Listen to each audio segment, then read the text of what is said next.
Horror in Old Joswang as armed men stormed this property housing a family and their auto spare parts business. The burglars, as you can see, ransacked the property, finding anything valuable they can steal. When they came in on Saturday evening, the homeowner, of course, was around with his 3 daughters. They were allegedly tortured, and in fact, shots were fired in the air, breaking the girls and forcing them to lead the thieves where exactly the money was. In monetary value, we have been told that they have been able to get away with a staggering amount of 16 million Gambian dollars. A burglary in the town of Old Joswang has left many in the community gobsmacked amid a surge in thievery, murder, among other criminal activities in the country. The Burji family woke up to their worst nightmare on the night of May 15, when armed men stormed their property, which houses them and their auto spare parts shop, leaving with an approximate whopping amount of 16 million Gambian dollars. A group of 6 men allegedly forced their way into the burglar-proofed house after breaking one of the windows. Starting from the family's residence upstairs, the burglars ransacked the entire apartment, looking for anything valuable they could steal.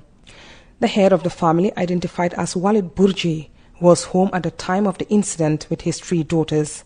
Walid Burji recalled shots being fired in the air, bounded, gagged and mercilessly beaten by the armed men. They started, actually we were watching TV, and then when the series finished, we decided to go to bed. So we turned off the lights, we turned off everything, and we entered. I wanted to use the restroom. I entered into the restroom, I started hearing noise. So my daughter came next to the door and she said, "Dad, are you hearing this noise?" I said, "Yes." I said, "Do you know from where it is?" She said, "No." And then suddenly she screamed and someone opened fire. Then I jumped from the toilet. I opened the door of the toilet. The guy was straight in front of me. I closed the door again. I locked the door.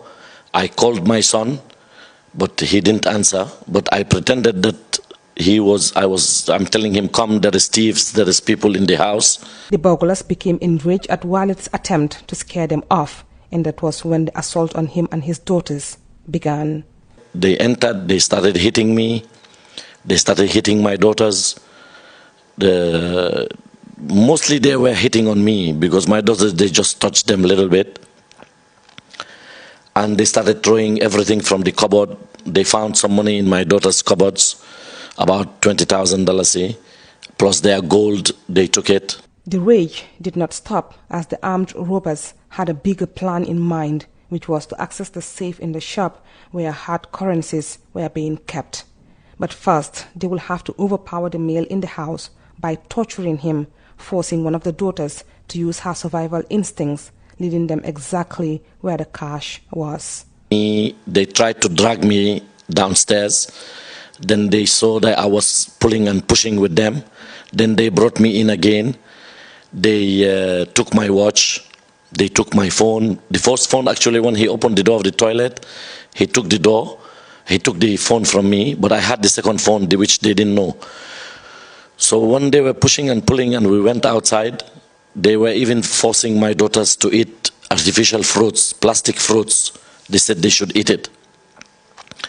Then they wanted to drag me downstairs. I was pushing and pulling with them.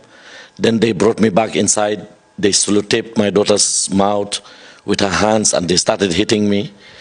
Then my daughter gave them signs that she will lead them to the safe because she was not happy with what they were doing to me. So she led them downstairs. They opened the safe, they cleared everything. Whilst everyone tries to wrap their head around what happened, some are left wondering how the armed men made it to the property even when it was burglar-proofed with cameras mounted on every angle. 5, 6 people, some stayed with us, some went downstairs, and some were even down. They had a car, they had everything. They even turned the cameras, they even took the decoder, they removed the whole DVD, the recording system for the CCTV. They cut the wires, they removed everything.